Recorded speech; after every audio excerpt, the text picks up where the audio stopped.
That's a great question. Well, I think my dad is my hero because he's someone that I look up to every day. Nah, I don't see why he would. We talked about that this weekend. Yeah, yeah. I think Brad would be. Um, I think he'd look to go right into an NBA coaching job. I don't know why he'd go back down to college. Anything from where he's at right now is a downgrade, anyways. I mean, well, right. Pay He's gonna win exec of the year. yeah. Like I think handedly. I don't think it's even close. I don't even know who else would be in consideration. Only the Clippers exec. Maybe the only other one I could think of for making that trade in the middle of the year. Yeah. But even then, like they're slipping. Let's always have far and away the best record in the league. Mm. Jesus Christ, dude! You replace fucking Rob Williams and Marcus Smart with Kristaps Porzingis and Drew Holiday, Yeah. and you got picks too in that Porzingis trade. Yeah, he's doing a pretty solid job. Oh, I'd say he did the best job. One But of their, so, but unless there's I think a contender spot opening up, I don't think he for the NBA. I don't think he'd be leaving this anytime soon. That's my take. I could be wrong. He'd also have to get hired for the job too. Who knows if they want to hire him? He's had contenders before that came up short. Brad Stevens, if he went to he'd be the leading coaching candidate in any job. I think if he left the Celtics as an Eastern Conference contender. Yeah, but they always choke. They came up short. They've choked every year. I'd argue. yeah, we definitely choked last year. And we choked the finals too. We were the better team. Yeah, at least that wasn't as much of a disparity. Like at least it was Steph Curry. Yeah, at least Right, his two right. teams already won titles too. Yeah, it was. I feel like the Heat last year was like, what the heck? We were No, so they beat us with their system and their coaching. They didn't beat us yeah, on talent. no, and we should have been able to prepare for that. Yeah. Like, I mean, I feel like Joe's gotten better. So I feel like not only has their team gotten better, but he's gotten more experience too. I feel like hopefully he would like coach his way out of that next year, and obviously not get to Spoelstra's level, but if we face the Heat again, hopefully he could like do a little more and like at least make up a little bit of the discrepancy that we saw last year when it came to their levels of coaching. Yeah. I think he's done an excellent job coaching this year, and Yeah. we'll talk about it more on the show. Anyways, count me in. Welcome to another episode of the Banner Report podcast, starring Cody Adams and Steve Crowley. What's up, everybody? Welcome back to another episode of the Banner Report podcast, starring me, Cody Adams, Steve Crowley, and Jacob Pierce. We are coming to you live on April 2nd, 2024. And your Boston Celtics, league leading 59-16. Not bad. Not bad. Not a bad season by any stretch of the imagination. Thoughts on this road trip, boys? I mean, it was a bit of a weird week since you last heard from us.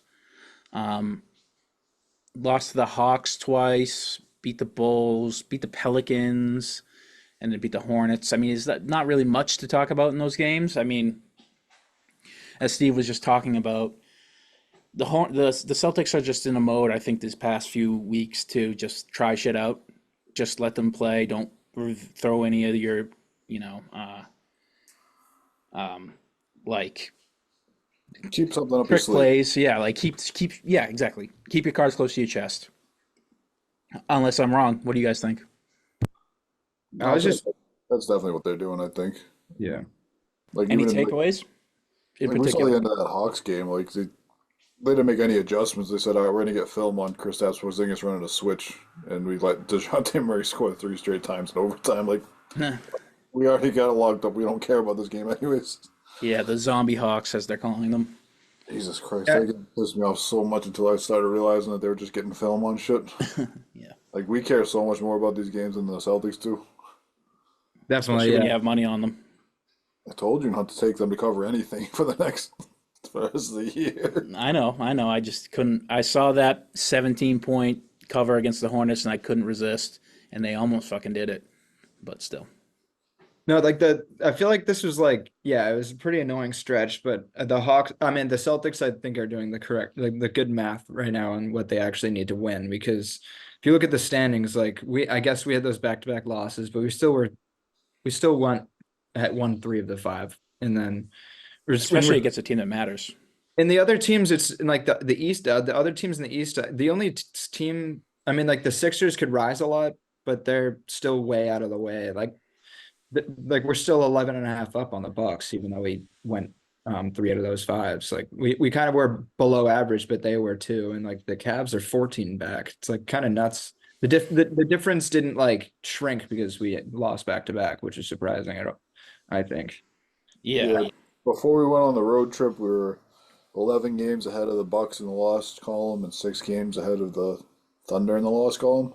And when we finished the road trip, it was the same. Yeah. So it was just a ho-hum road trip where nothing changed. And we just got mad about games that don't matter.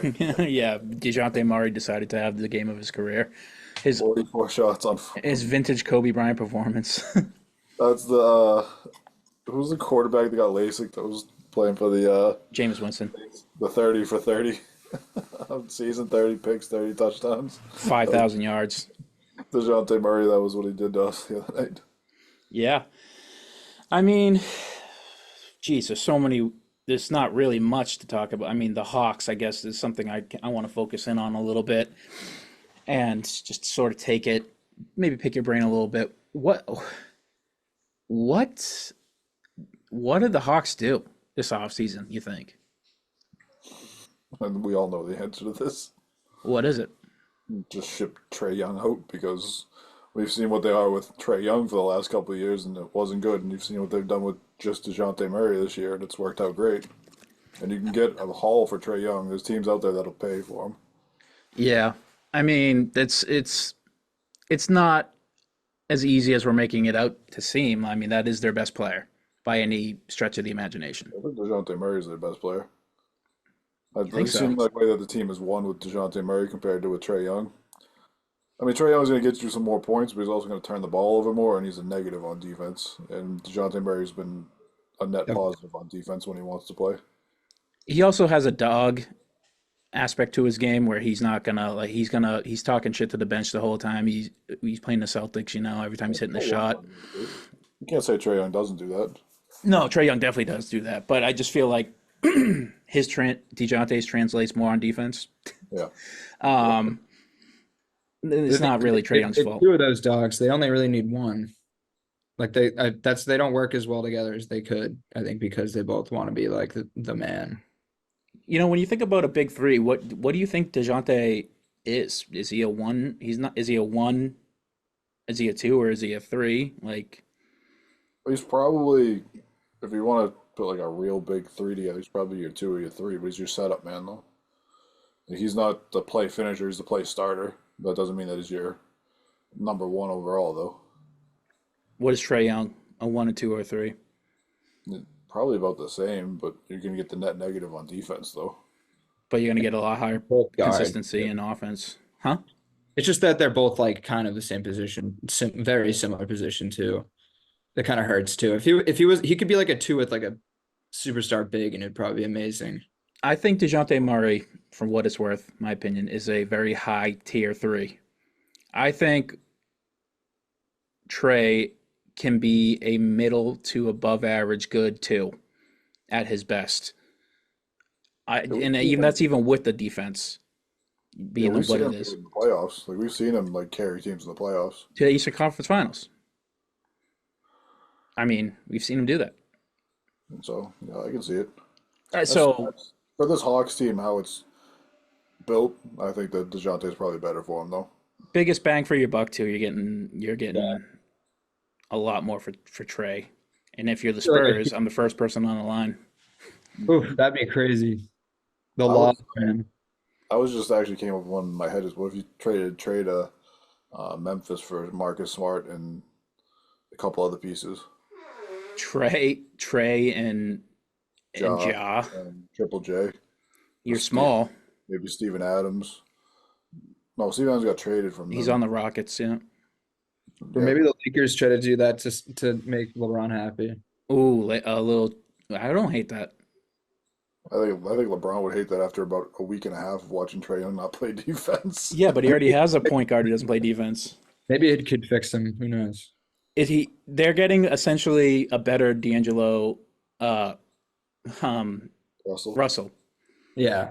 They're getting a way better version, like an all-star version of him. That's true. That's true. Which, Straight up trade for D'Angelo, but then what else does the Lakers have to give? Like Rui Hachimura? Someone like that. Yeah, probably. yeah, I don't know, Maxwell Lewis. I don't know. Gabe Vincent, I don't think he's done anything.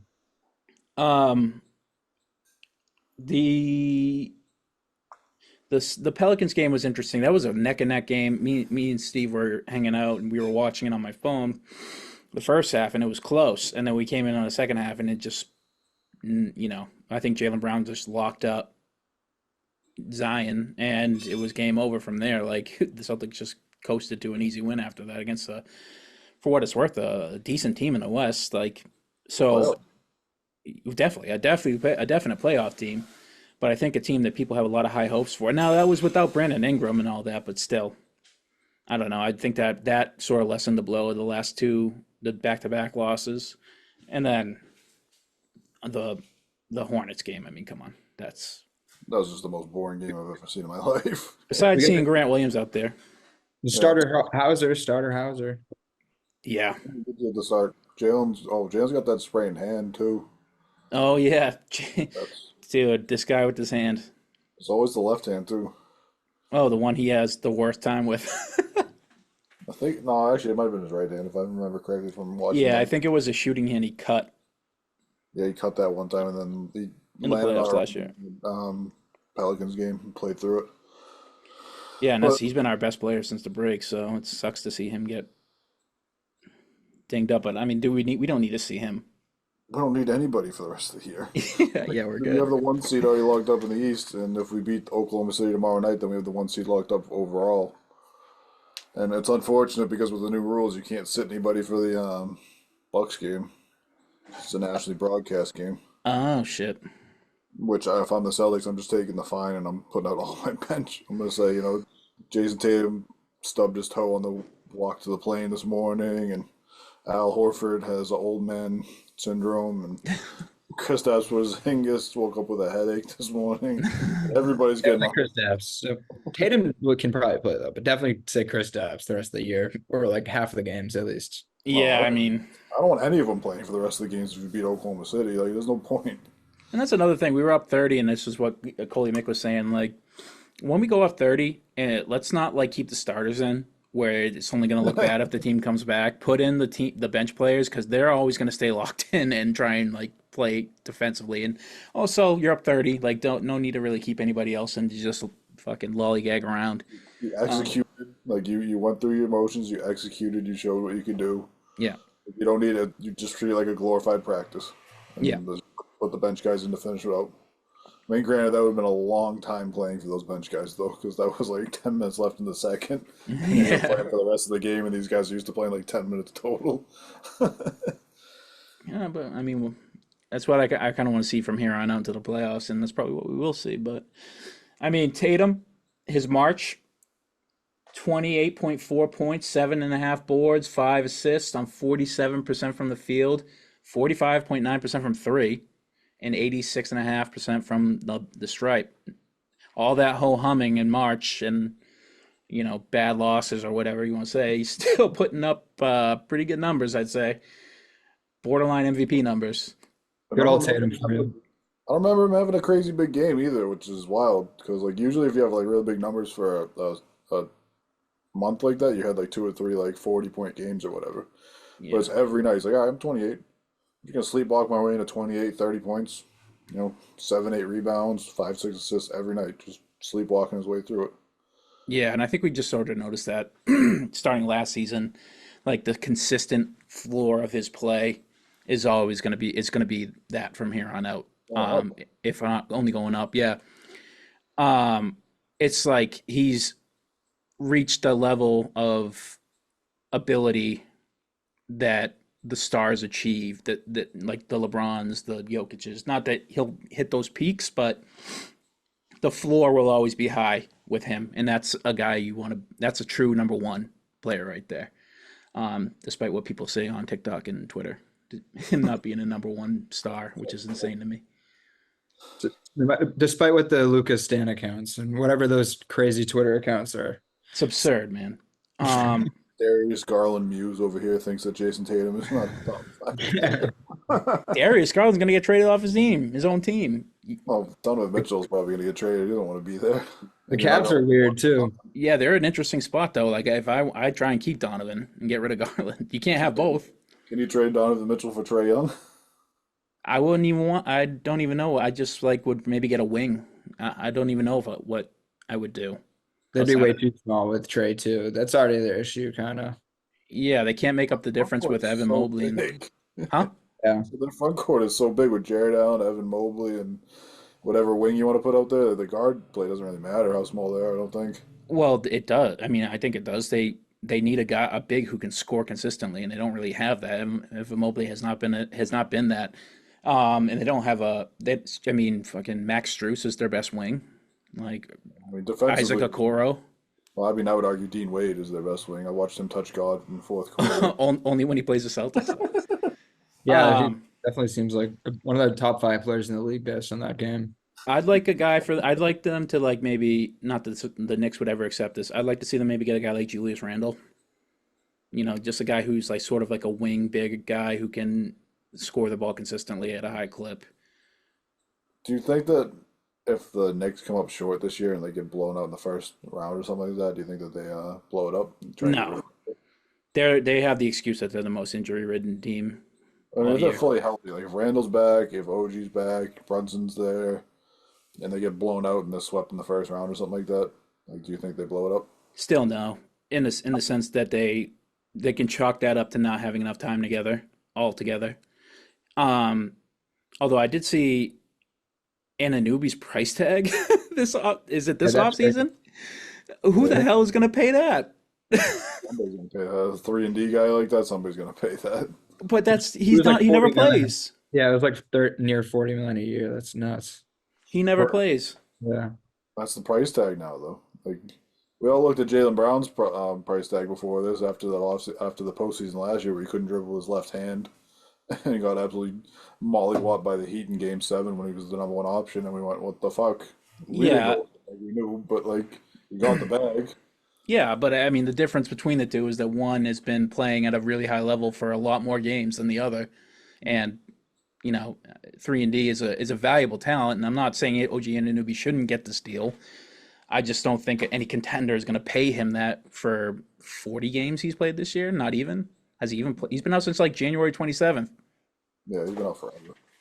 He just doesn't play, and he's good when he does. So I can, he just has the best PR people going, I think. Like, what was it, like the four first round picks was his price tag for the Raptors last year or something? It's like, I mean, wouldn't trade him for Kevin Durant. I only wish I had half as much confidence as OG Anunoby's PR people did in him, having him. He always had those crazy deals every offseason that would be like floating around. Like it was always him. Yeah. Him for like 3 or 4. It went up to 4. I think it started off at like 3, and even then it was crazy. He's one of those guys where I remember watching him play on the Raptors and be like, what does he even do? Like, it doesn't really look like he makes much of an impact on the court. And then all of a sudden you look and he's like, oh, well, he's like the best defensive plus minus in the league. And it's like, oh, well, I didn't see that. Yeah, he's clamps. I mean, he's a valuable player, and I'm never going to tell a player not to get his bag, but I don't think he'll be getting that from the Knicks. I don't even think they can afford that, but who knows? That's a little too rich for my blood for a guy who doesn't play a lot. Joe Mazzulla, and former Celtics head coach Ime Udoka. Oh, geez, I had a hard time getting that one out. Cat got my tongue. He doesn't have a hard time getting it out.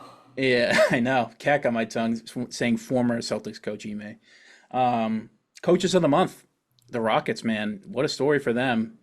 A team that nobody had faith in to do anything this year. Now they're looking to be make some noise in the Western Conference playoffs, hopefully. And Joe Mazzulla, obviously, he's, you know, He should be getting coached a month every month the way the Celtics play. yeah. I'm not, and I don't want to denigrate that achievement because there's a lot of good coaches in the East. In fact, the best one in the game is in the East. But Missoula getting it is just like, yeah, he's it's just like a little cherry on top of his sundae. He's like he doesn't really need it. He's Nice little playing. bonus for it. His little You didn't plaque. fuck up. Is basically what that's saying. Mm-hmm. Yeah, well, I mean, we've Whereas seen coaches wins. fuck some shit up, so Yeah, and Ime deserve not that he. I don't want to play the deserves game, but Ime is taking a team, like I said, with very low expectations and made chicken salad out of chicken shit, proverbially, which that's a is lot what he of what the did. coaches awards are. Is like expectation versus what happens. Like when the teams that you expect to be great, they never win the coach of the year. Yeah, That's why Spoelstra never won coach of the year because he was coaching LeBron and them. yeah. He's never won one, and he's always been one of the best coaches in the league. Yeah, yeah, the standards I think are just getting they fluctuate. They're so different for both coaches that Missoula's is always going to have a hard time reaching his with this team. But I don't think Missoula gives a shit. If he can bring a definitely, title, he doesn't give a shit. definitely not. And it's like he's received a lot of criticism over this past week. You know, a little bit of ugly criticism of late game play calling. All that has sort of reared its ugly head again.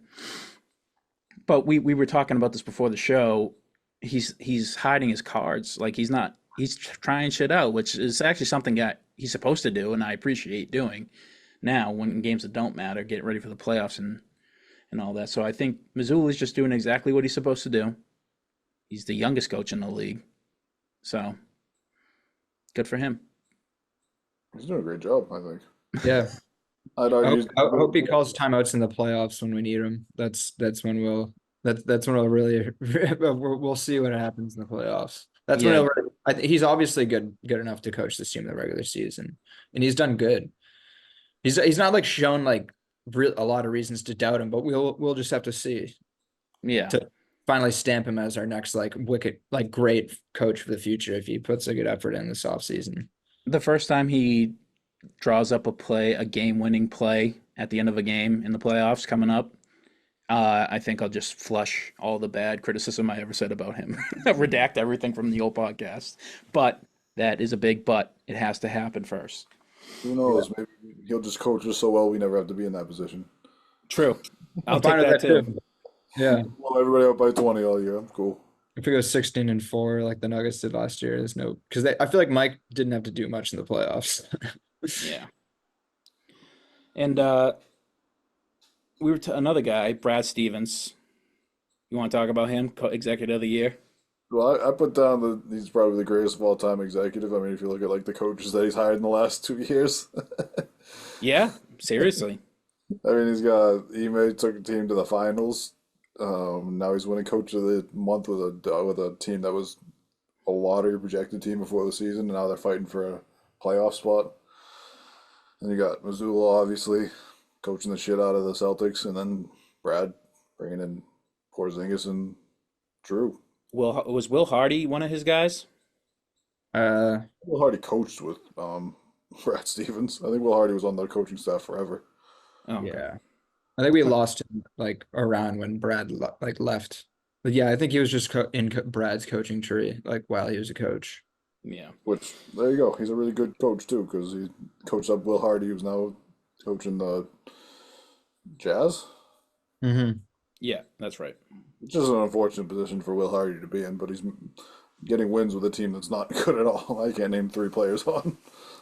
I think the Jazz are a team where they're at like a crossroads where they're not good enough to compete at a high level, but they're not bad enough to tank fully, unless they start like starting the young guys and sitting trading Kelly Olynyk for nothing basically, which is exactly what they did. They did that. Ainge put the call and he's like, well, we're gonna time to fold it up because they were competing there in the West the first half of the season, and like the bottom seeds, but that's not going to that is no man's land in basketball, especially in the West.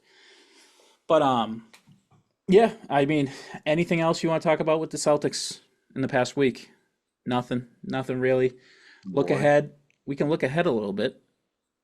Yeah. Oklahoma City tomorrow night, Sacramento, and Portland coming up. And then that's this Bucks are after upcoming that. week, and then Milwaukee next week, huh? Yeah, the Bucks are after that Portland game. And then the Knicks after that. So There's really only two interesting games for the rest of the year. And if we win tomorrow in Oklahoma City, then there's going to be no more interesting games for the rest of the year. yeah, yeah. I mean, Sacramento would be interesting if they weren't completely injury bitten, and Milwaukee and is always box office. Oklahoma City is like premier team in the West, one of them, and the Knicks. I think the Knicks is going to be a good game. Well, I mean, it depends if we're playing for anything at that point.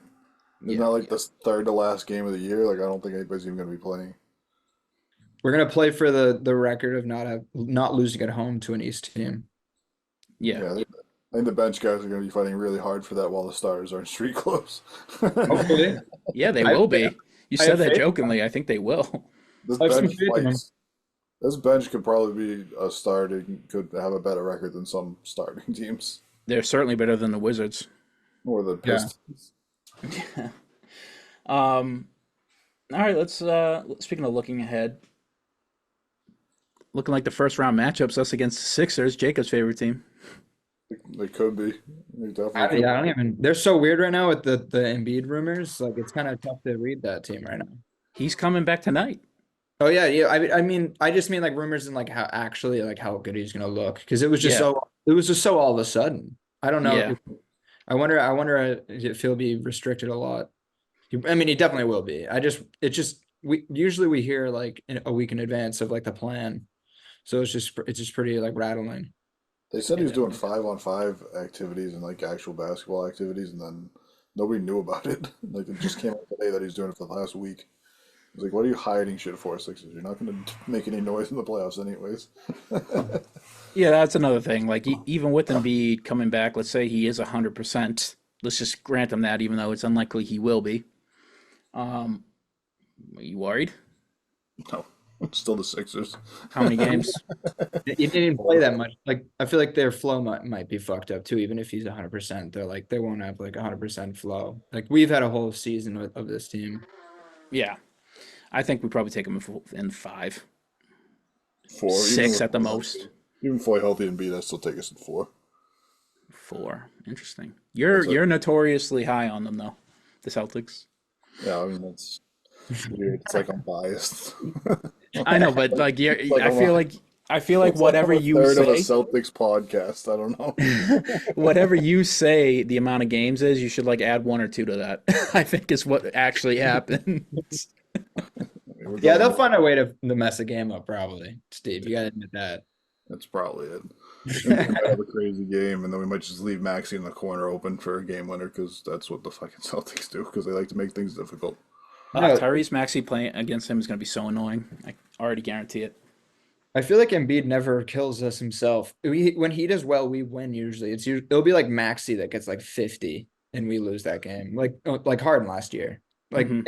never like himself wins a playoff game against us. I don't think it's ever happened. One of the games they beat us, game 1, he didn't even play.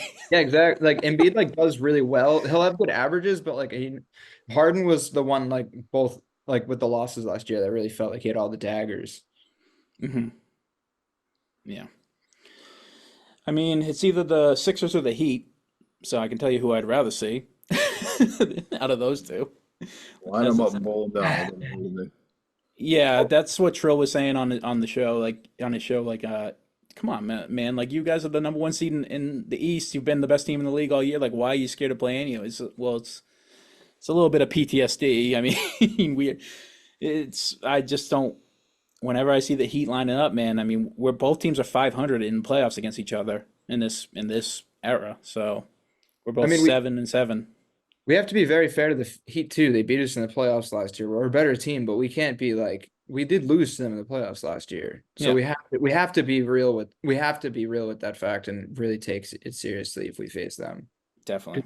Maybe they have some formula. Like we can't underestimate the Heat. Yeah, So- Jimmy Butler becomes Michael Jordan.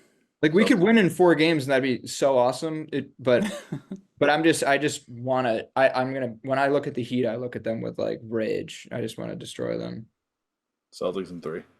Celtics in 2, Steve says. So Beat the Heat. Get the towels out. congratulations to the Miami Heat on your reappearance in the NBA Finals. Apparently, Steve's chalking it up.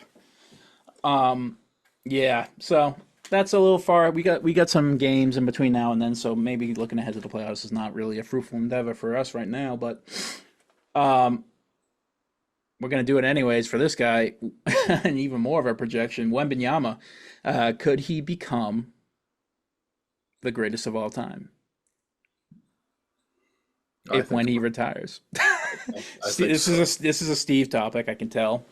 I heard this actually on Jenkins and Jones. They were talking about it. I mean, look at the fucking kid's floor right now. I mean, like you know what the record for most blocks per game is in the NBA all time? Like 12? What? No, per game. Isn't it 5, 4, 5, 5? 3.5 by Mark Eaton. Victor Wembanyama in his rookie year right now is averaging 3.4, and he's only playing 29 minutes a game on an absolute dog shit team with the worst defenders in the league around him. Dude, and I think I saw in March he averaged 28, 10, and 3.5 blocks. Yeah. 3.5 blocks. And like 4 assists too. And this is his floor. Like he's 20 years old. And he's like, yeah, he's gotten better. He's passing really well too now. It's just like he had like 40, 20, and 7. He gets like 7 assist games now, like a lot. Like he's dominating at 20 years old on a team that's absolute dog shit. Like when your only person that the other team is game planning for is Victor Wembanyama, and he's giving you 40-20. Yeah. He's not afraid of the bright lights. He's just stepping up against everybody that puts up on him. You hear stories about him, and he's like up for every challenge. You want to get physical with him, he's happy about it. He wants it. I mean, you don't hit your prime in the NBA until you're 28. Yeah, I mean, a guy like Jason Tatum hasn't even hit his prime yet, arguably. I know, this kid's putting up 40-20 games at 20. He's got 8 more years of development before he hits his prime. Like, if he stays healthy for his career, like, it's not going to be hard to build around him. Like, he's the most multifaceted player, I think, in the NBA right now, outside of, like, your Jokic's and your LeBrons. But, like, at his age and his size, he can still shoots the three efficiently. He passes the ball great, like Jacob was saying. He's probably the best defender in the league right now. Like, people aren't going to give him the depoy, but he should. Like, there's not much you can't do. Yeah, is this like the last year we see him not a year where he doesn't win the depoy? Every year that he's healthy until he retires is probably going to be either the depoy or like runner up because they're going to be voter fatigue. Yeah, yeah. Maybe they'll sneak in like a Jonathan Isaac or a Herb Jones or something in there now and then, but it should be Wemby. Guard once in a while, we'll get one just to be different. Yeah, and you know, I hate to recycle the topics, but like they can't even to talk about Bill Simmons, our fourth host, because we talk about him so fucking much. Was talking about how you know what the Spurs did this offseason. They knew he was the guy. Everybody was saying he was the guy, and they knew they were going to take him, but they just didn't build anything for him to step into. Like what would this team look like if they had given him a guy who could throw him a proper entry pass, or you know, a guy who can score on an open three every now and then? Like it is like borderline negligent. I mean, if you see if they do end up getting the second or third pick and they didn't waste money, I don't know. It kind of works out. If he just has this rookie of the year season and then they get this pick and then do some moves, it's worth it because imagine if they pick his like 18-year-old French number 1 overall pick like best friend because they tanked. In hindsight, it could be like genius if they like pick right this year, you know. Yeah, I also see them they're projected to get Zach Edey in the second round, which would be hilarious. Do you guys want us to pick him? I wouldn't mind it. I mean, if at the end of the first round, another 7-footer for the bench. I mean, it all depends on how the finals go this year. If we win the finals, then you know Al Horford's gone. So then you might as well draft that guy to be your next bench guy. Then you sign Tillman and him. And it's just like, will he ever be able to get a shot down? I think he's better than Taco, at least. Yeah, built like Taco was not built correctly. Taco was built like Gumby. This guy actually has some girth on him. It looks like he's actually eating. Zach Yeah. Eaton is what the fucking guy should Yeah, have been. eating like eating. I But like did as a so. bench big and 7 foot tall, like that's fine. I don't really. He doesn't need to have like a crazy jumper or anything like that. Hey, just go be serviceable. Go give me some rebounds. Play some good defense for 5 minutes for me, so that our other guy can get back. I mean, I like to see him get a jumper down. That's it. You just kind of have Oh, to have that as a he big. would. He would, but if he doesn't, if it's your backup, you don't care. You're not wasting a number of like 5 overall pick on the kid, hoping you can get a jump shot. Although What somebody probably fucking will. would you rather? Let's just say this offseason, we're projected. We're in the draft. We have our pick. You call up the Chicago Bulls right now and be like, Andre Drummond for this pick right now. Would No, you take that? You wouldn't take that. I You think I'm take just. Edie over Drummond. He's only getting older. He's played the most. We went over this weekend. I He's know, played the but most games as the center position all year. I would like to. We never looked up how many minutes per game he's playing though. He's probably only playing like 10 as a backup right now. Well, fair enough, but still, he's all time like he's like what Zach Edey projects to be. Do you know what? I don't know, man. Do you know what Zach Edey's averaging right now in the tournament? What? He's gotten legitimately way better. Just guess what he's averaging in the March Like Madness. 18 and 12. I was gonna say 20, 22, 12, and 4. 30 points and 16 rebounds Holy shit! per game.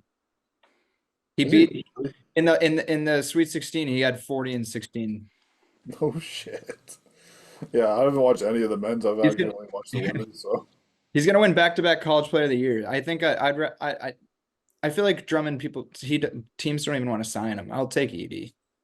yeah, I Just mean, if Drummond just was because that much, he's if he a was that, upgrade. yeah, he's also got crazy upside too. And if Drummond was that much of a get, that other teams would be calling Chicago about him all the time, because Reinsdorf wants to save a buck any way he can. Also, you'd think he's gonna be old. You'd think 4-year college. He's only 21. Damn, Wow. That doesn't even make sense to me. that is old in Sheldon NBA Cooper? draft terms. But that's not like Burns, who's 24. Yeah, this kid's fucking Sheldon Cooper. He went to fucking He college. actually and he got way better in college too. So it's like it seemed like it worked for him. Yeah, that's one of those things. If you can get that fucking NIL money and you can stay and develop and then go to the league, why not? I think you guys are sleeping on Drummond a little too much, though. I understand the potential argument, but for this Celtics team, this next season, I think that you're remembering Drummond for the Pistons more than you're remembering Drummond for the Bulls. so he's almost a double double, averaging a double double. He's 8 points and 9 boards a game. That's serviceable for a back. That's really good for a backup center. Do you think that Zach Edey won't get you 8 and 9? No, not his first year. No, it'd probably take a little bit. Yeah, Yeah, but you also have control for a couple of years on a cheap contract too. yeah. I mean, I can't imagine Drummond's next contract's gonna be too big. Bigger than I feel like we're just gonna sign Drummond eventually anyway. I don't even is he on a deal with them for more than just this year? I'm trying to look up his contract right now. I feel like he's probably gonna be a free agent. Maybe we just get both. Yeah, he's only on 3 million this year. He has a player option for 3 million. He'll get more than that this offseason. So he's going to decline that option, is what I'm saying. Yeah. no, is he just like a bad locker room guy or something like that? Like, why does nobody want him? Oh wait, no, he says he exercised his option. Never mind. I don't even know. He's an interesting dude. I think it's just because he doesn't really have the shooting, and the NBA loves that so much. And I don't know if he's a bad guy. I feel like we haven't heard that much about that. But No, But I haven't heard that. the other guys in the league that don't shooting that start though. Like you got Yusuf Nurkic, like he got no jumper. What is up with you and Yusuf Nurkic, bro? I'm just saying, like it's the same player, just a better version, but he gets starting minutes and he's getting big contracts. But then Drummond's rotting away on the bench of the Bulls when Vucevic is playing over him. I think Drummond does silly stuff too. I think he's not really like in game. I think he kind of messes up a lot and has bad like decision making. I think he's like Drummond's like a really good like body, but I think I don't know if people like him like as a starting center like on a contender. Not anymore, especially because you can't play him. You can't play him in the dying minutes of a game. He's just Yeah. a complete liability. Maybe he goes a backup, but yeah, as like a starter, it'd be too much. Yeah. Unlike Nurkic, who can do like the little things more. Yeah. Well, that was an interesting little rabbit hole. Speaking of college hoops, did you guys watch the women's game last night? LSU versus Iowa. Yeah, I watched the right after the Celtics game ended. I popped it over in the third. Yeah, It was pretty much over at that point. No, it was yeah, close. me too. Yeah, I watched it. Like I watched started at around halftime, and I was like, oh damn. I was expecting down to the wire. Yeah. I mean, Caitlin Clark, man, she is like truly a special talent out there. She looks like that's not the right term. I was gonna say a man amongst boys, a woman amongst girls. You know, she's just like she dominated, and she's gonna go to the WNBA. We've been talking about this on our group chat. You know, and Darren Ravel. Steve, you're with Darren Ravel, and that she should Oh, definitely. fuck. Can I change my opinion? Fucking spitting out my dip. She Uh, should go. She should go. She should stay in in college and not go to the WNBA. Fuck. You care to defend your take? Not anymore. She can't even stay in the fucking college anymore. She's at her fourth year. She has to go to the WNBA after this. She can't go back for another year. Yeah, I think Angel Reese She has is, one more, I think. but she hasn't decided if she's gonna go or stay. Yeah, her and Juju Watkins haven't decided yet, I don't think. Hmm. Interesting. I hope they both go just so they can kind of continue this rivalry. It'd be kind of sick for because the WNBA needs as many storylines as they can get. So it'd be, I mean, Caitlin Clark's got a walking storyline. She's gonna revolutionize the league, I think. I mean, in more ways than one, this is Magic versus Bird for female Yeah, hoops. It is, especially if they can make it to that next level and they can both, like Jacob was saying, go to big markets and they can like compete for WNBA championships. Like Hmm. that would be unbelievable for that league. And that league needs a spark because it doesn't need a spark. It's a great league, to be honest. Like you still got some big names out there, but another spark to maybe get that pay up, so like these ladies don't have to go overseas to play to get paid. Yeah, no, I mean it's not. It's what Magic and Bird, their rivalry, did to the NBA in the '80s. It's what it did. It revitalized the game, and then Jordan came in, and then that's when the league became a superstar league. I feel like it just needs like the when you're trying to start a fire, you're scraping the tinder, the things to make a spark. This rivalry is going to ignite the tinder, I think, and blow that league up to another level. That's my hope for it. I know I would as a person who does not watch the WNBA, particularly because there's no Boston team, but I mean the Connecticut Suns, but I'm not going to root for the Connecticut. Anyways, I just don't watch the WNBA.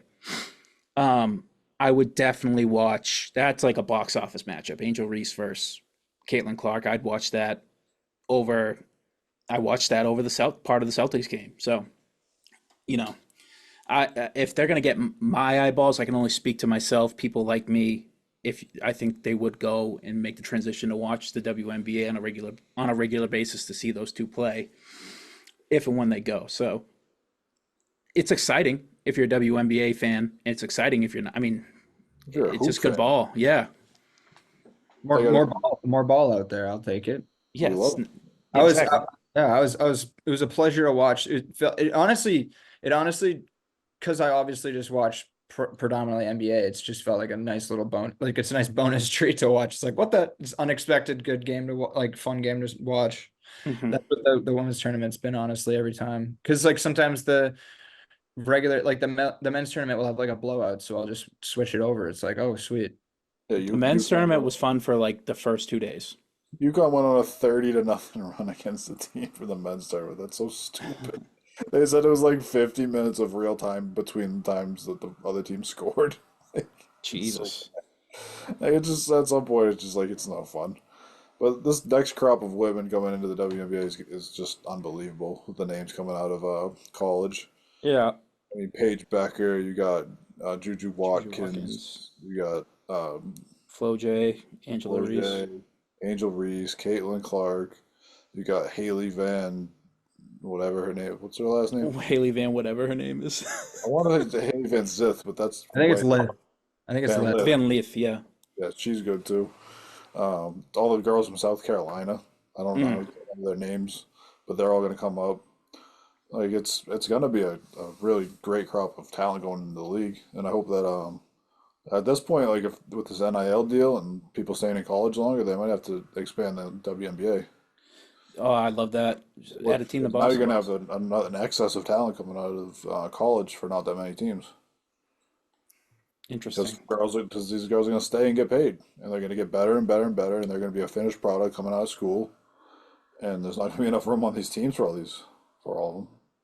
Maybe we'll get another expansion draft, and maybe we'll get a Boston team. Maybe. I like that. Is Caitlin Clark always yelling? I was just watching. I don't know.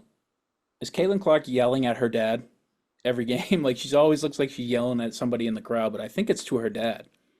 I don't even It know. might be. I think she has an active dialogue to her dad, which is just sort of funny to me.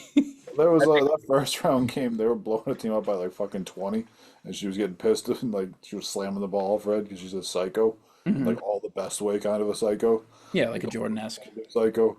Yeah. And you can see her dad telling her to calm the fuck down from the stands and stuff like that. Like they have that relationship where they push each other. It's great. It's interesting.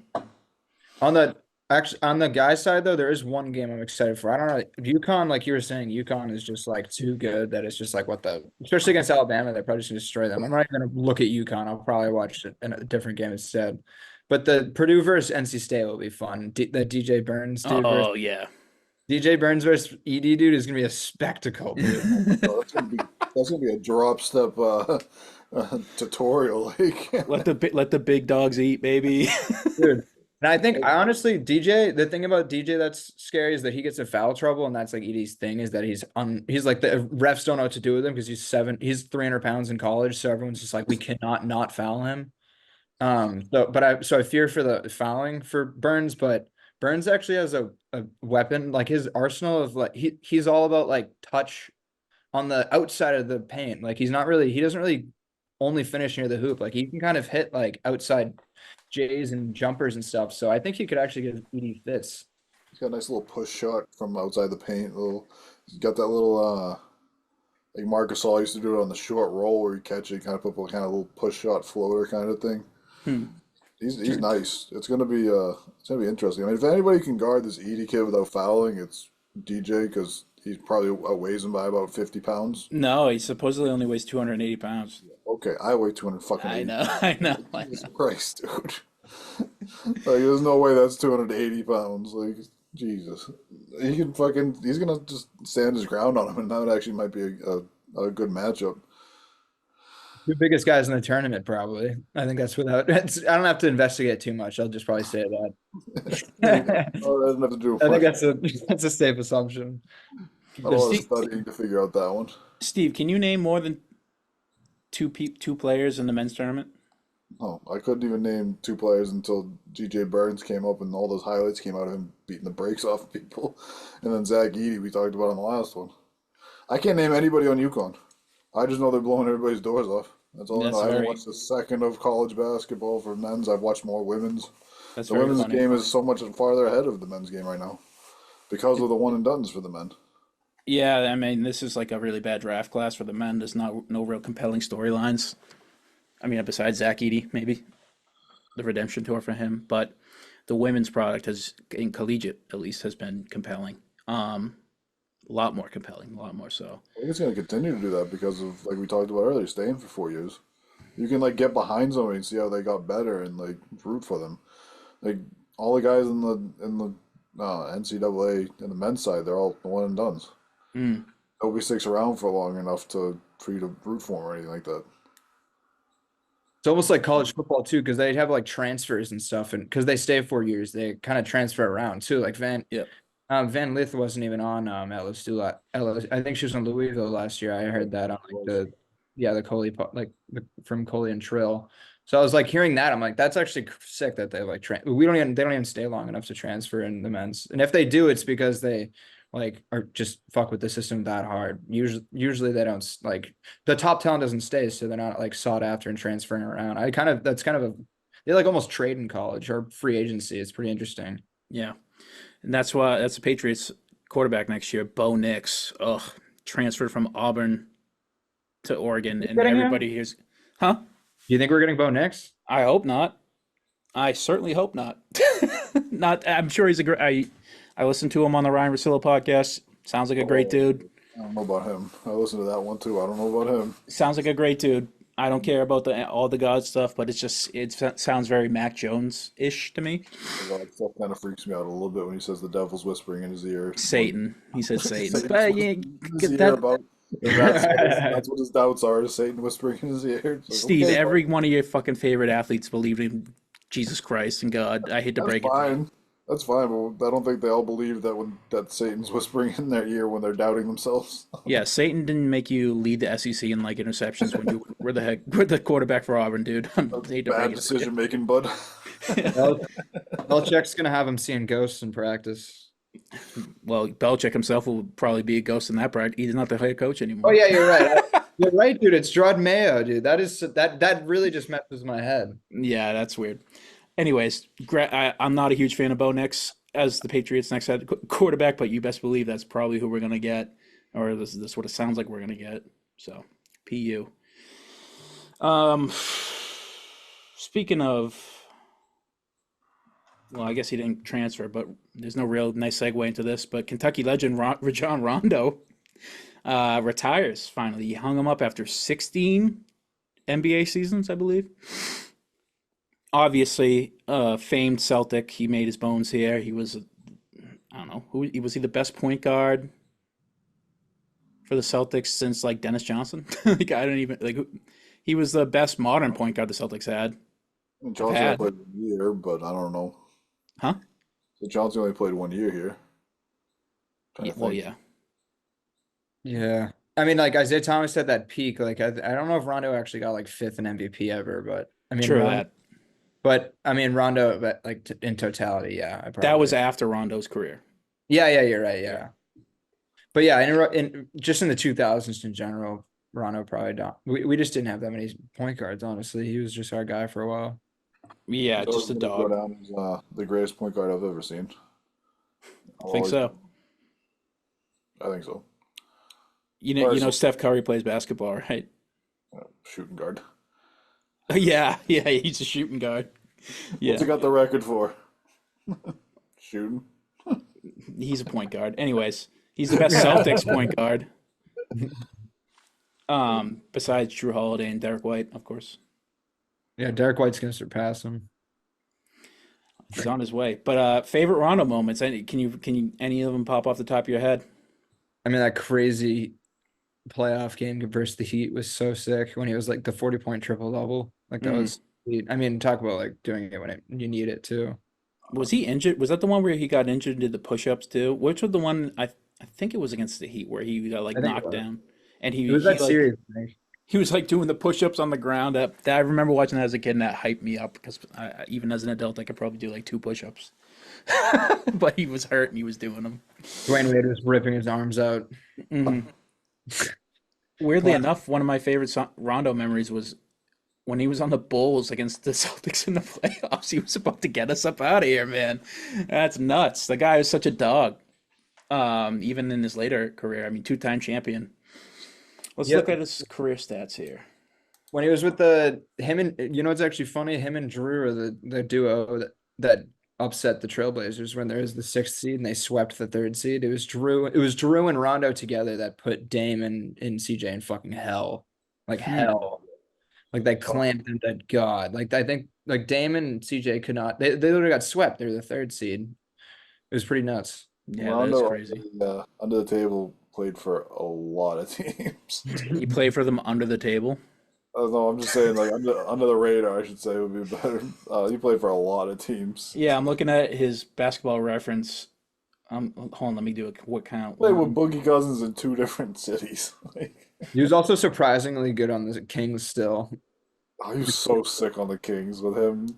It was so unfortunate because like him and Boogie could have made some real noise if they got a real team around him. But the other 2 guys that were starting with him were Omri Caspi and Rudy Gay. It was like, okay, this is not going to go well. Also trippy because they had Isaiah Thomas on that team too. How many teams has Rajon Rondo played for? 6.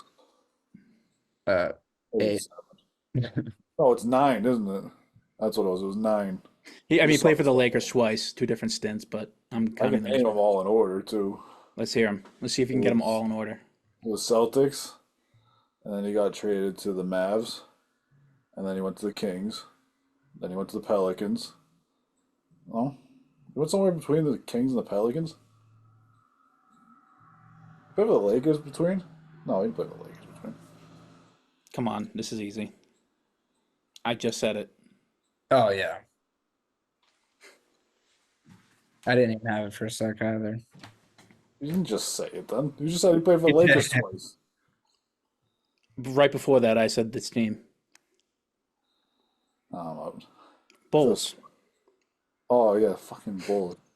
That was the dumbest trade I've ever seen in my life. Hey, let's get fucking 3 guards that can't shoot. Yeah, it almost worked. That team was hilarious. Oh my god, those are so fucking dumb. It was him, Jimmy Butler, And Dwayne Wade. Dwayne Wade. Wow. It's such a weird team, dude. Dwayne Wade on the fucking Bulls. Yeah. Damn. And then he went to the Pelicans, and then he went to the Lakers. Then he went to, I don't remember him ever playing for this team, the Atlanta Hawks. Yeah, it was like a real short. I think it was a short-lived stint there. And then the Is that- Clippers, I and think- then the Lakers. And then the I think Cavs. in the later part of his career, he had those crazy games where he didn't score. I think the Hawks, he has one where he had like the weirdest box score ever. What was It was it? the Pelicans. I think the Pelicans one was where he had 0 and 20 or something. Like, Oh, he had the Pelicans. He had like fucking 4 points and 25 assists. Jeez, man. he had some of the funnier games late in his career. He just didn't even score anymore.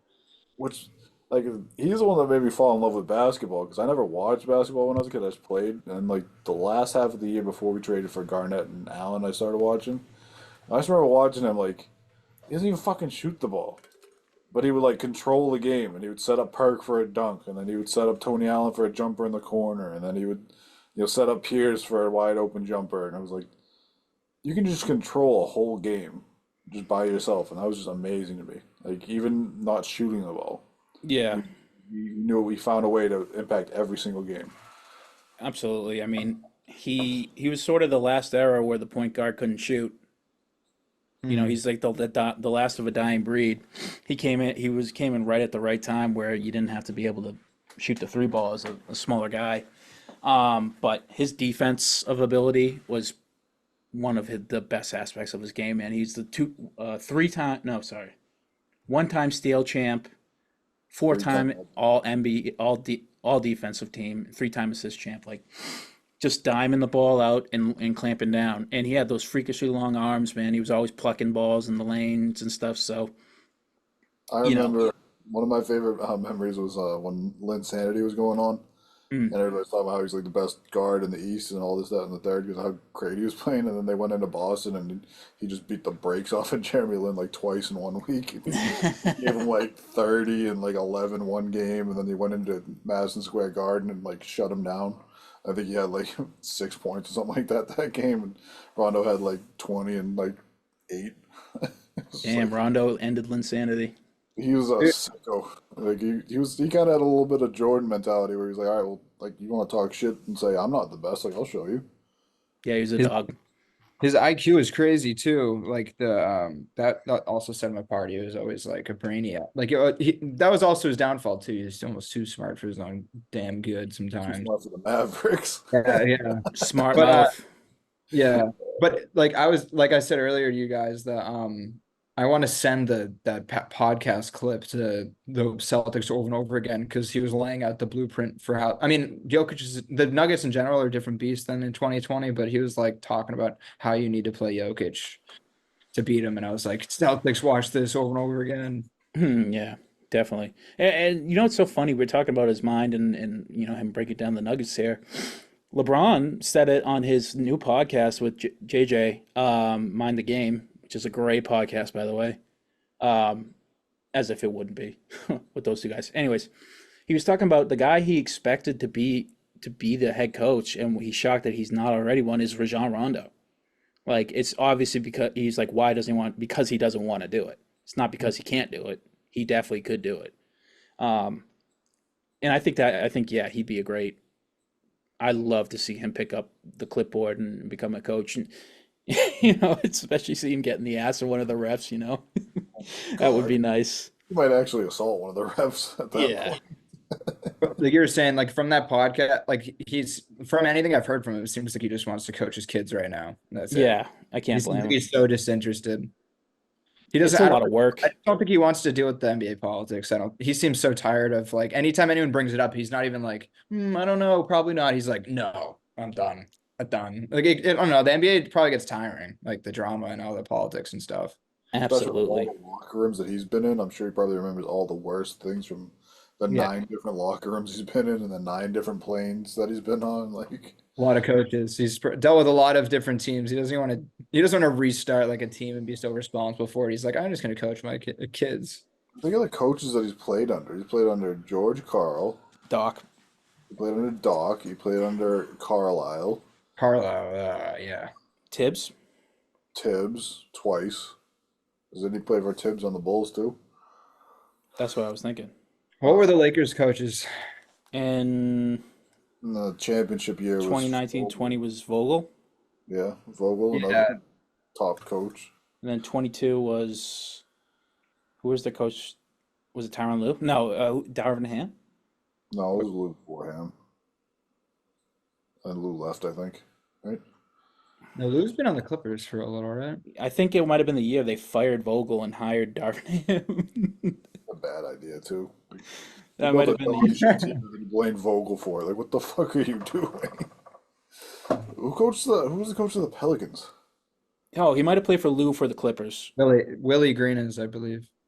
Back when was Drew Holiday? Oh, I thought you meant right now. Right now it is Willie Green. I know that. I can't Like find that. it. I can't get you the answer, pal. Anyways, yeah, But I just thought that was pretty wild. Just the coaches that he played under, and like seeing all the different ways you could coach, and like all the different bullshit that there is, and I can definitely understand why you wouldn't want to. No, he made his money too. He has the privilege to retire at like 40. He's gonna take it, I think, which is amazing. You see, I retired a 2-time NBA champ too. Yeah, I know, So, right? the It's like biggest, the long career. two of the three biggest or four biggest NBA franchises of all time. He's got titles with, and he's played for 3 of them. hold on. I'm trying. He might have played under Brad. Yeah, he did. He played under Doc and Brad. 2014. Oh yeah, he got traded. He played half a year with Brad, then got traded to the Mavs. Yep, and the Mavs. It's Carlisle because he hated Carlisle, and they always would fight. And Kings, the 2015-16 Kings. Yeah, You know who played? You know who was the 2 guard for the Mavs when he played? Huh? Do you remember who the 2 guard was for the Mavs when he was playing? Montellis. Uh huh. Oh. It wasn't like Darren Smith or something stupid. I definitely watched too much of that team, and that's the only reason I have that in the back of my head. Dude. We were definitely both like we were all 3 of us probably watching that bum like Mavs team just to watch them. Yeah, that's all I did was watch Rondo. I just He was followed still him. good for that team, though. I was so happy when he went to the Kings to play with Boogie because Boogie's my other favorite player. He was still skilled, but he was like almost on strike. It felt like him at the time. He played for Oh, George no. Karl under the Kings. Yeah. Yeah, George Karl like hates half the players he coached. It seems too. He like 2016 vicious Bulls. against people. Actually, Oh, the 16 Bulls was Fred Hoiberg. yeah, that's Hoiberg. 'Cause Hoiberg was good for like 1 season, and then every other season he coached, they were like 8 wins or something like that, and then he got canned. And Fred Hoiberg's dad was a coach too. He was also named Fred Hoiberg. Yeah, I was just that night. I feel like that person's coached a lot. That's weird. A name so good he thought he named him twice. No junior. Well, I don't know. Well, ask George Coleman about that. Foreman. George Coleman. Yeah, it is. Oh, yeah, George Foreman. Yeah, yeah. Doesn't it like That's- five Georges or something? Yeah, I think it was like 8. The 16-17 Pelicans head coach, Alvin Gentry. Another good coach.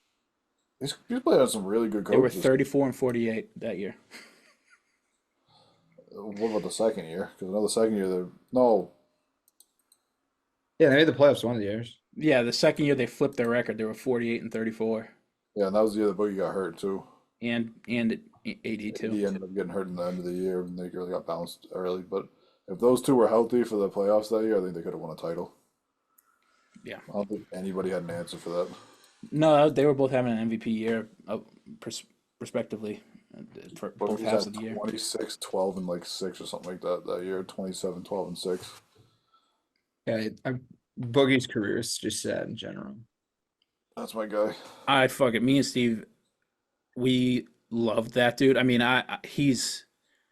I want to talk about like off the court stuff. He obviously that's why he sort of soured when he did.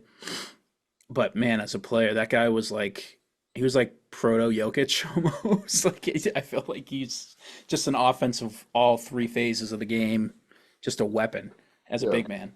He could handle the ball. He could pass from anywhere on the court, score from anywhere on the court, Shoot, play Anywhere. through him. yeah, it's just a dog. He'd put up the Uh, craziest games ever. You'd see like 54 and 20 or something. Oh, he had Now one he's for the in China? Pelicans. He had 44, 24, and 10 for the Pelicans that year that he got hurt. He just randomly, he'd be a good person to bet on having like the most 50-point games in a year because he'd almost like Dame Lillard. You just look and he's like, wow, he's at 4. It's like, what the hell? Man, he got me paid off of Cody one time. what happened? He told me that Cody Zeller was gonna shut him down, or Miles Plumlee was gonna shut him down one night, or something like that. When the fuck did I say this? We were at Osborne still, and I was like, "I'll bet you $20 he has more than 30 tonight."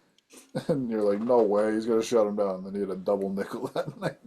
Damn, I probably bet on him because his name was Cody. Probably. Cody fucking Zeller. The only Cody worth betting on is Cody Bellinger. True that. Baseball's back, folks.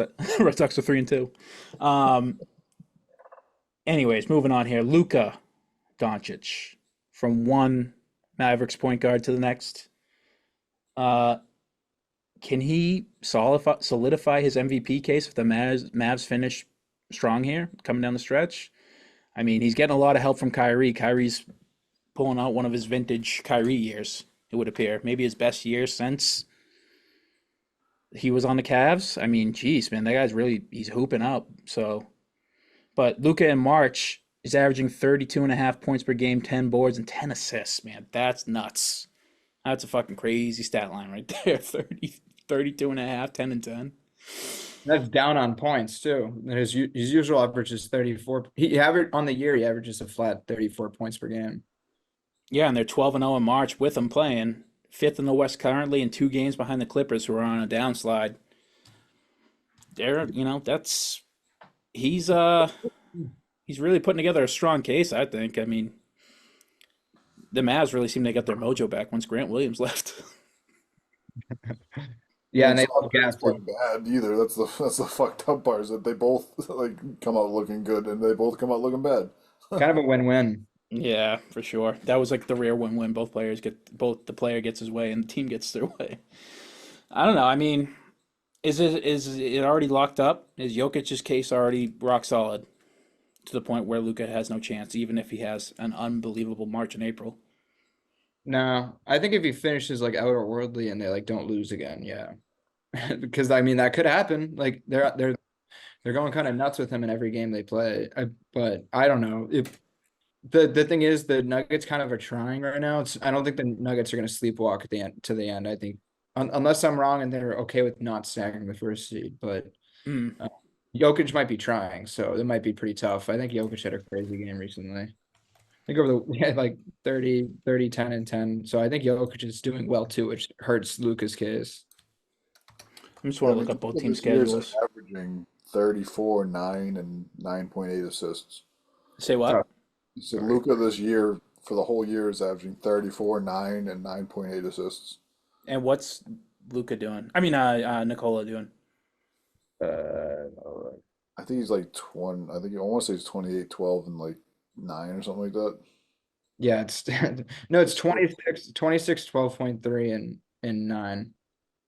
He has 26, 12, and 9, and 34, 9, and 10. So like they're basically like they're neck and neck. So here's the Mavericks' remaining schedule. They play the Warriors tonight. Oh, that's Probably a fun. W. I hope so. Huh? I hope so. Hawks on Thursday. Probably a W, although you never know. Maybe DeJounte has a fucking 50 Zombie points. Hawks. Yeah. Warriors again on Friday. Second night of a back-to-back. I'll schedule that one as a loss just because it's the second night of a back-to-back. against a team that's desperately trying to make the playoffs. The Rockets versus Mavs, which is sneaky, a pretty good game on Sunday. Mavericks versus Hornets, dub. Second night of a back-to-back against the Heat on next Wednesday. Tough game. Pistons on Friday and the Thunder on Sunday, which is the marquee game. The last That game. Sunday last game might not even mean anything at that point. Both teams might not be able to do anything for their seating, so that could be a weird one. True. But I could see where it means nothing. I could also see something where it means like a lot. Everything. Yeah, it could be either or everything or nothing. At the end of the day, it's the West. It's either going to be everything or nothing. So Yeah. it's either going to mean something to both teams or nothing to either. It's not nothing in between. The Nuggets schedule coming up here. Hold on, I'm trying to pull it up. Is they play the Spurs tonight, W. The Clippers on Thursday. Tough game, but should be a W. Hawks on Saturday. Zombie Hawks, who knows? Jazz on Tuesday. Timberwolves, second night of a back-to-back. That's a tough game because Cat might be coming back. Then they got the Spurs again and the Grizzlies to finish off the season. The Nuggets have an easier track. They got a real tit fucking last few games. But I mean, like, if Luka can just drag this team to a 4 seed, averaging 34, 10, and 10 for a season, I can't see why he wouldn't be right there for the MVP. He's You two know? right now, I think. I think it goes Jokic, Luka, and then Shea right now, or Giannis at 3. I think it's Giannis or Shea at 3. I mean, Giannis under the radar is having an unbelievable season. He can't really catch. He can't really catch the top 3 teams. Yeah, they're not going to make a top 3 seed, but, like, I don't know. Like, we've given MVPs to 6 seeds before. Like, Russ did it on the triple-double year. I think Harden did it one year for the Rockets. I think they were like a 5 seed or something like that on that crazy year that Harden had. It's definitely, I mean, he's that outrageous that it's definitely impossible. Yeah. Like 34.99 is just ridiculous. Okay, Yeah. let's just say best case scenario happens for the Mavs, and let's say the Nuggets just go 500 the rest of the way. Same stats or whatever. Who wins the MVP? And the Mavs like went out and get the 4 seed, and the Nuggets end up with the 2. Y- Is Yeah, that what you're saying? yeah. I'd probably give it to Luca. I think Luca's had that kind of a year this year where he had that 73-point game this year. So they'd have to win out. You'd have to at least I think you'd have to get to the 4 seed to knock Jokic off the pedestal. Because I mean, Jokic should have won it last year. A lot of these, They how might the just awards gonna get go. to him. They're gonna give it to him because he should have won it last year. It's like one of those things where like Mazzulo's gonna get coach. Well, Mazzulo's not gonna get coach of the year, but somebody's gonna get MVPs based off of last year, and if they Celtics win the title this year, then Mazzulo will get the fucking coach of the year next year. Interesting. But, I mean, just looking at fucking Luka's stats, they're a little bit better than Jokic's stats. Yeah, it's also, but it a lot of it is because of like you can't just look at the points per game. It's obviously a little skewed too, just because Luka also shoots a fuck ton too, and like chooses to get that. Like they're just both such different beasts. Like, they almost are just 2 different systems, and one of them just has probably better tools, but also is running better, I guess, for record wise. But their stats are so crazy and good that they're kind of flat to me. If I feel like if the team, like you're saying, if they're close in record, it's definitely a conversation. I don't think they're gonna give. I think it's gonna be Jokic's. I don't think the voters for this want to look like they did last year, where they gave it to the guy with the better stats, and then they didn't give it to the guy who had comparable stats but won the NBA title. Because I mean, the Nuggets are probably gonna go back to a title this year, and let's face it, the Mavericks probably aren't gonna make it to the conference finals. So, but I'm excited that they're not even the play-in though. I'm excited if we get a competent Mavs team like in the 4-5 slot, that'd be Mavs. They're gonna face the fucking Clippers, and it's gonna be great because Luka's gonna knock the Clippers off. That's gonna be fun, dude. The playoffs gonna be sick. Every year, that. Luka in that first round or that second round, he just does something crazy and knocks somebody off. Like the way he just absolutely beat the brakes off the Suns a couple years ago. Like, oof. Probably do that in the second round. I bet the Suns will be the sixth seed and they'll fade it like yeah, I don't even know. Upset I'd the like to third. see that. Oh, Luca and Devin Booker hate each other. I love that. It's gonna It's be crazy. so much fun when they both retire and they sit down and do like an interview together, and they're gonna be like, "Yeah, I fucking love you, dude. Like you were an absolute killer back in the Yeah, day." but that's you know how that always is. Caitlin Clark and Angel Reese were fucking chatting it up after the game last night too. Like they're when you play a guy, you see him so much you can't. Can't It's just fucking a game stand at the end of the day. You don't actually hate him.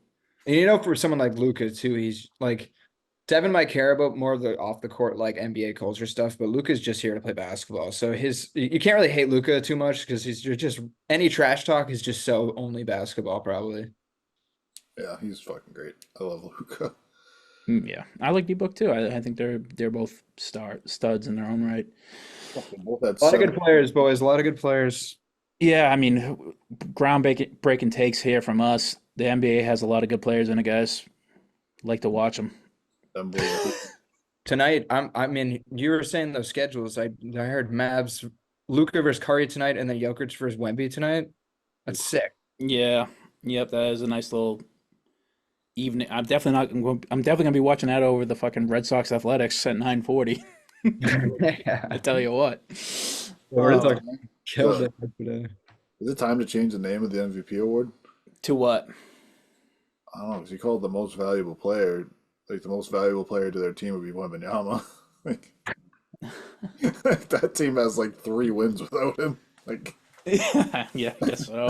it's a weird. It's just thinking about it while we were talking. Like that's a weird name for the award because it all depends on like your definition of most valuable player. Because the best player in the league is Jokic, so he should win it every year. But the Should most the player with valuable, the highest win share percentage get it? yeah, like he's the most valuable to his team. But then we're gonna go straight nerd, and it's gonna have to be Derek White getting MVPs. Like, Yeah. I'm kind of calling it though. If Jokic gets it this year, I think he's never getting another one.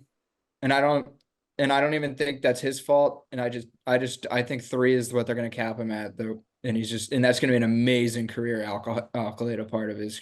But I don't think they're giving him four. I think there's just going to be crazy people like Luca and stuff. And it's just not.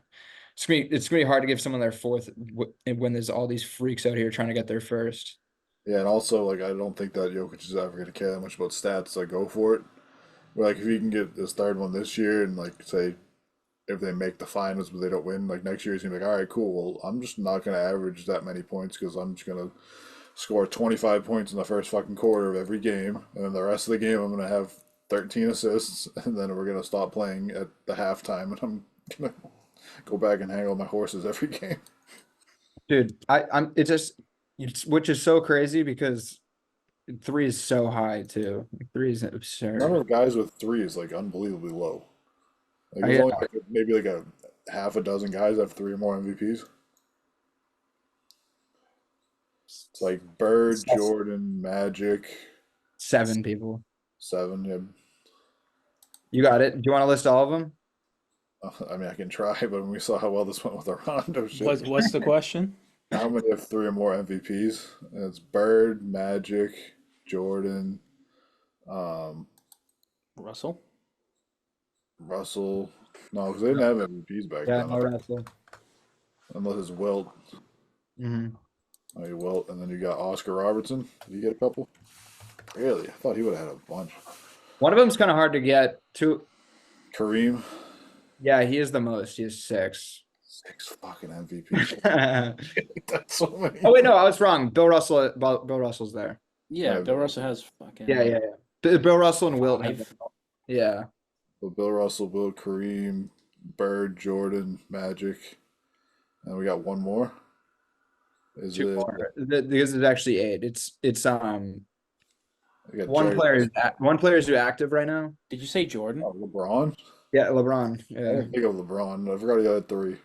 And then Moses No, he Malone. has 4. LeBron's got 4. Yeah, he's 3. That was the one I'm No, he like has 4.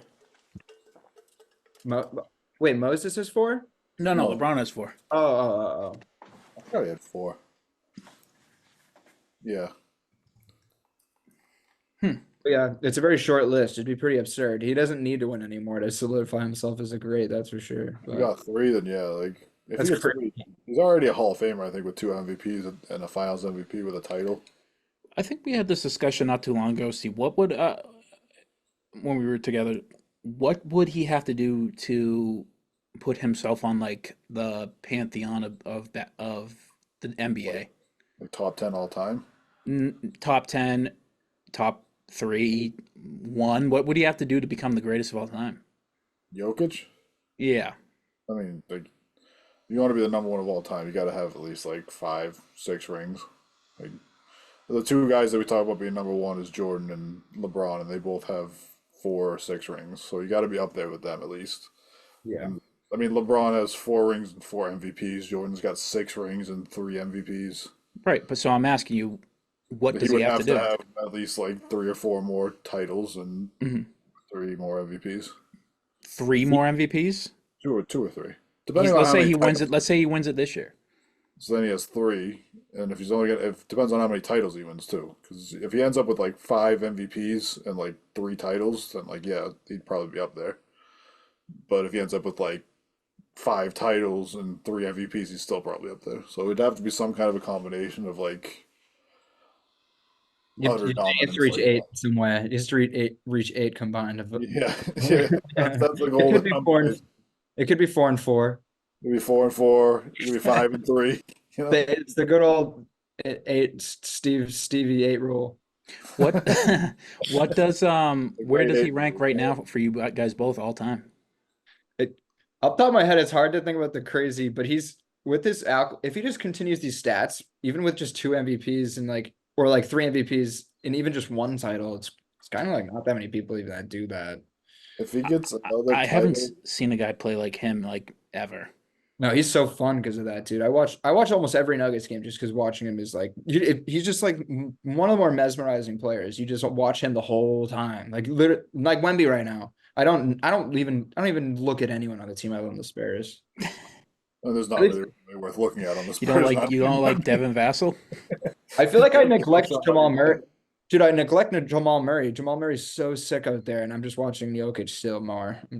Jamal will be having going off, and I'm like, but what is Jokic doing in the corner? What kind of weird shit is he plotting in that corner over there?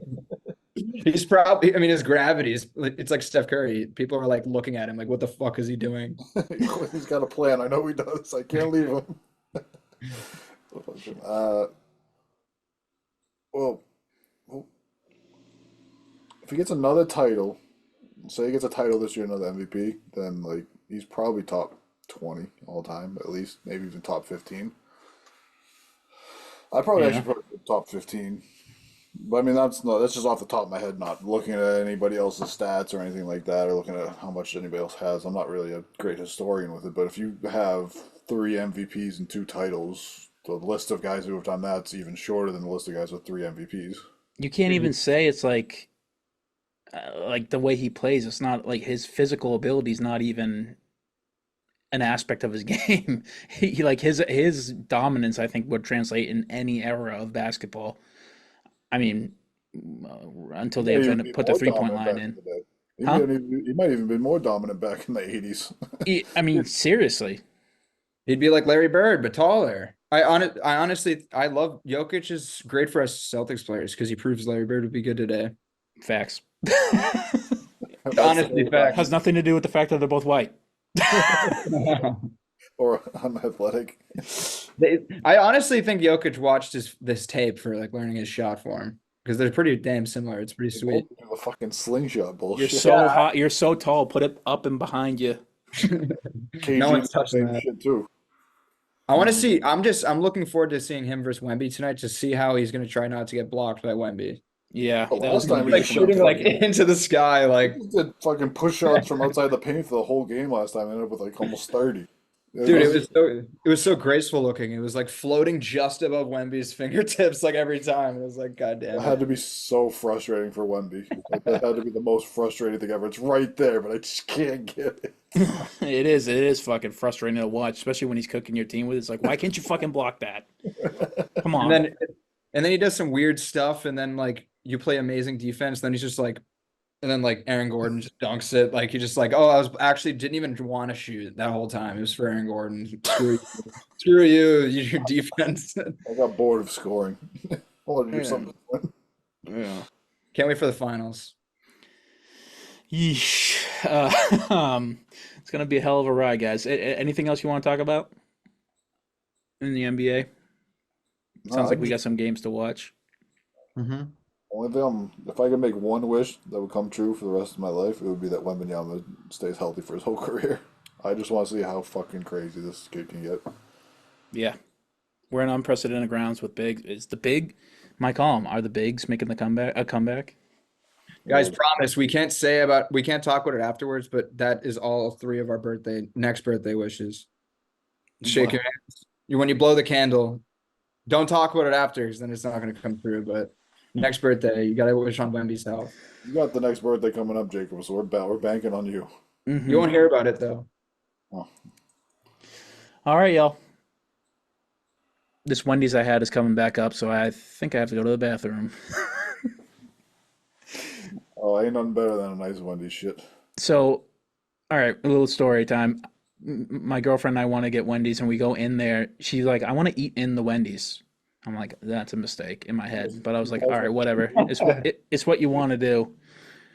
So we go, and we're waiting in line to put in our order, and this girl comes in with like a little fucking thing in her hand, like a little wrapper. And she walks up to the front desk and is like, I think the woman's Haitian, the manager. She's like, the girl's talking to the manager. She's like, excuse me, this sandwich is still clucking. She said that. And the manager's like, what? She's like, this sandwich is raw. And she's like, okay, so, what do you want us to do? And she just didn't say anything. And then the manager walked away because she was doing something. And another customer service person came over and she said, this sandwich is still clucking. To that person's like, okay, so what do you want us to do? She's like, she didn't say anything. And so she walked away. The amount of sandwich she had left, she ate the whole fucking sandwich. There was like 2 bites left in the sandwich. And then you notice it was raw, dude. You come in and she's like, I would like a refund. And they're like, well, we can't, you ate the sandwich. You ate the whole fucking thing. We can get you something else. Raw. There's bread left. Dude, there was 2 bites in the sandwich. It was fucking absurd. And I just was like, this is why you just don't come into a fast food restaurant and eat there. Just don't do it. But I'm so glad I don't work in food service anymore. that too. You don't get random people. Oh, man. And she didn't get a refund. But she ate a raw chicken sandwich, so that's the end of my story. Apparently, so did you. I mean, you were close. Did you hear a clucking? I know, I didn't. I couldn't see it. There was no chicken sandwich to talk about. It was gone. It was just a wrapper. Clucking, her ass was clucking. That was all. I got a Baconator. That's what I got. Babe. That's nice. Solid. All right, that's been it from us. The Banner Report. I'm Cody. That's Steve. That's Jacob. Until next week, boys. Go Seas. Happy birthday, Dad. Willie Green. Happy birthday, Dad. Happy birthday, Steve's dad. Hey, my dad's birthday is in April 9th, too. Well, April 10th. Happy birthday, Cody's dad. Happy birthday, Marky Mark. Happy birthday, daddies. All right, bye.